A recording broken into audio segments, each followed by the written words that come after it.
During around 30 years reporting on Cardiff City for the South Wales Echo, I had close dealings with many Bluebirds managers. Alan Cork was a good guy and easy to work with, while Kenny Hibbett, Russell Osborne, Lenny Lawrence, Ole Gunnar Solskjaer, Scott Young, Danny Gabidon and more were good company. Of those, Lenny was the most successful and led City into the Championship via that 2003 playoff final win against Queen's Park Rangers, courtesy, of course, of Andy Campbell's magnificent extra-time winner. My favourite Cardiff City manager, without doubt, was Frank Burrows. The big Scot could be gruff, he could be flipping awkward at times, and occasionally lost his cool after reading whatever article I'd penned in the Echo. But he could also be charming and helpful when I was the local Bluebirds journalist. Frank's second in command and good friend Billy Eyre was another gem of a man. I'll never forget a match at Bristol Rovers when I was chatting to Billy sometime after the final whistle. City players were boarding the team coach while I chatted to the Cardiff City assistant manager.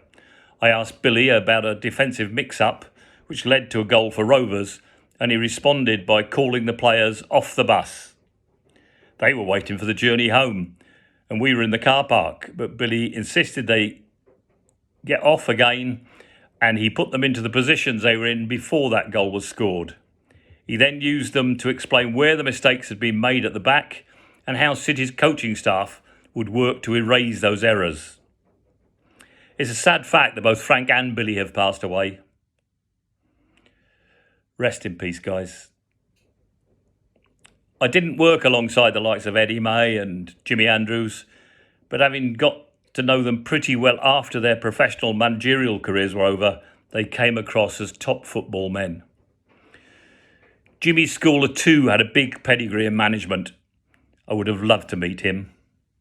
Frank, though, is my personal favourite. I'm not suggesting he was the best Bluebirds manager of all time.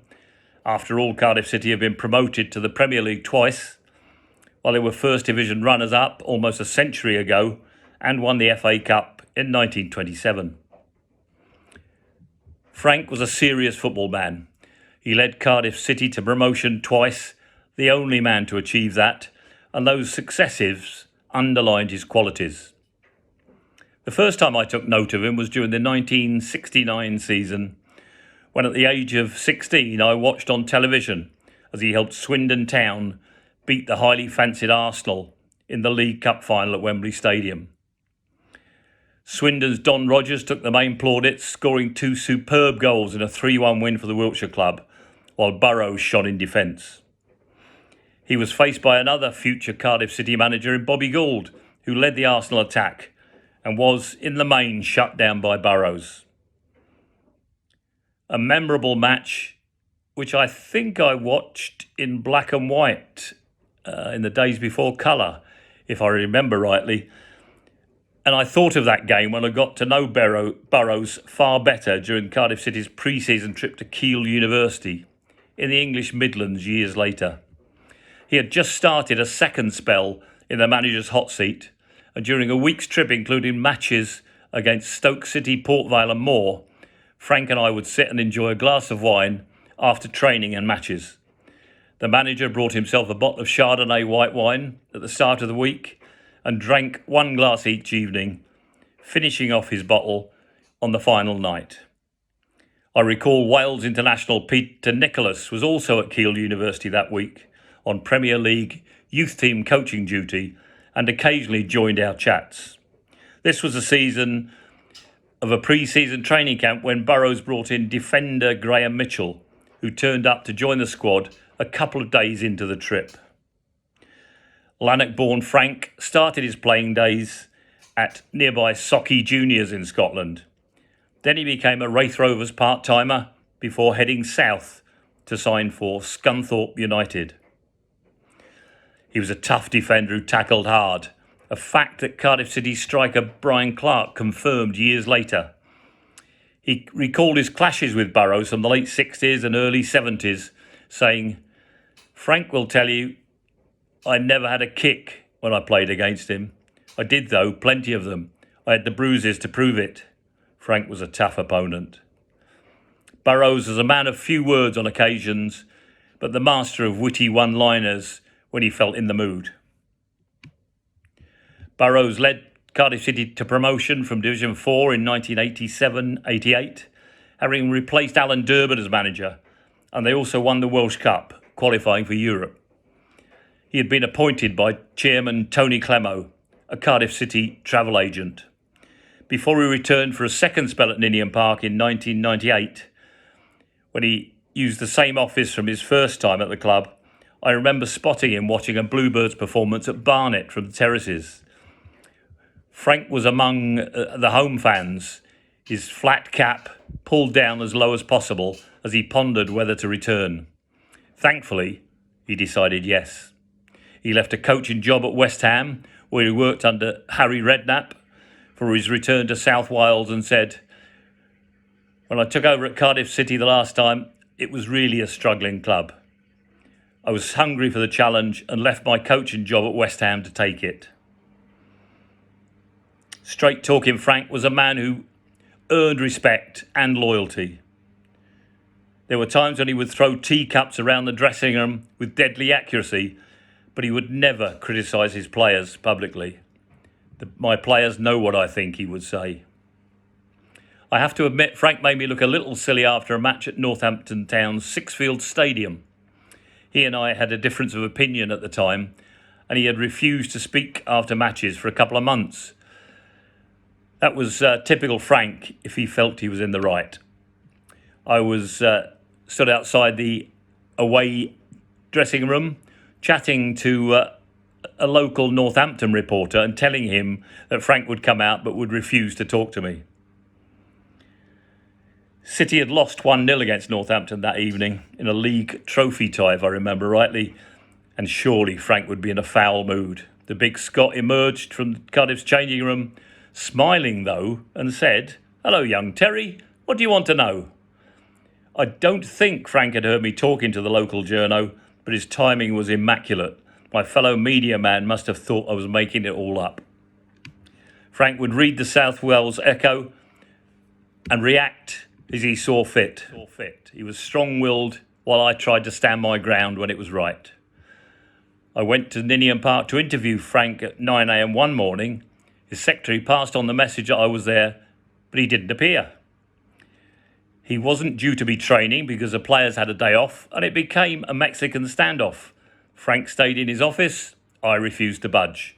There were 2 exits from the manager's office, at the end of a long corridor at Ninian Park and out into the car park, past the boot room, and the other out to reception.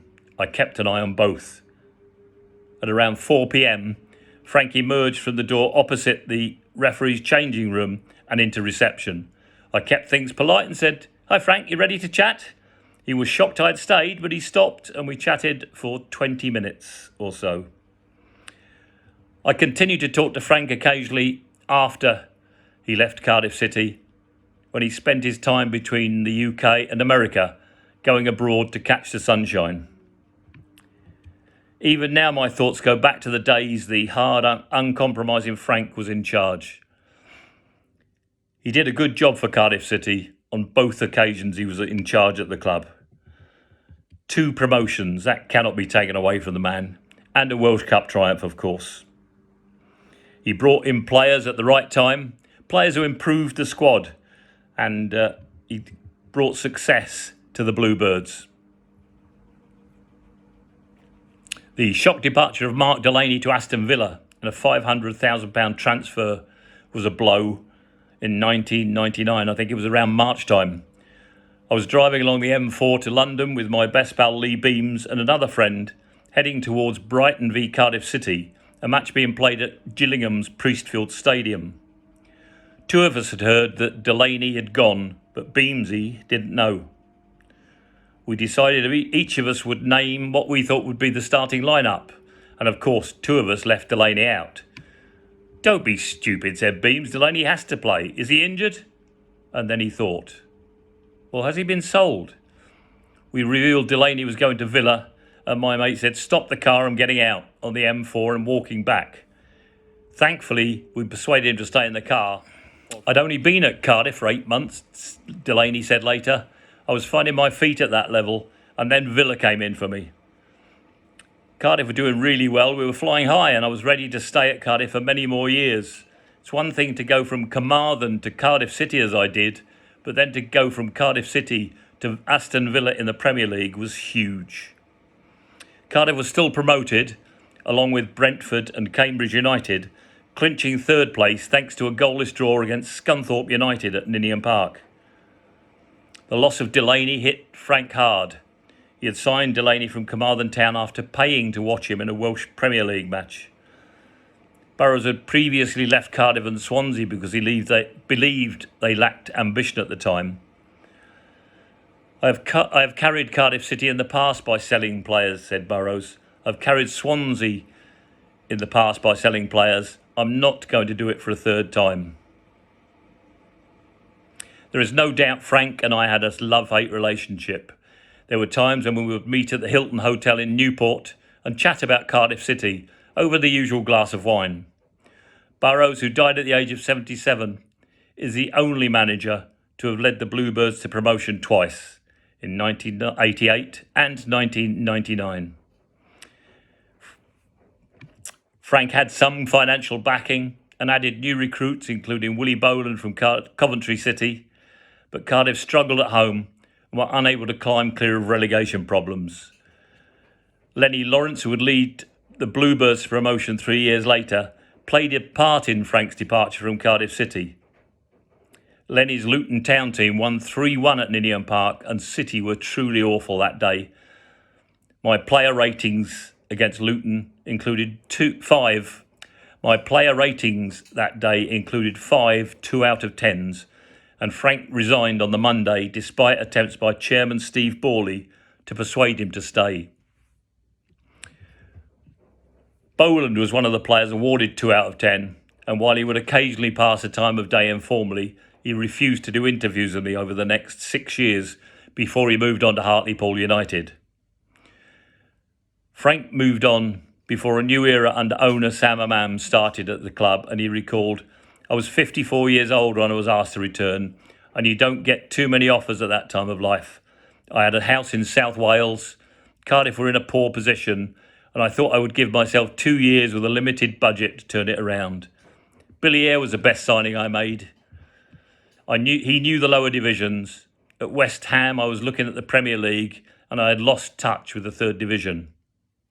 Former Blackpool manager Eyre, who passed away at the age of 49, had also been assistant to Jan Molby at Swansea, and his view of Frank was, the good thing about working with Frank is that you know where you stand.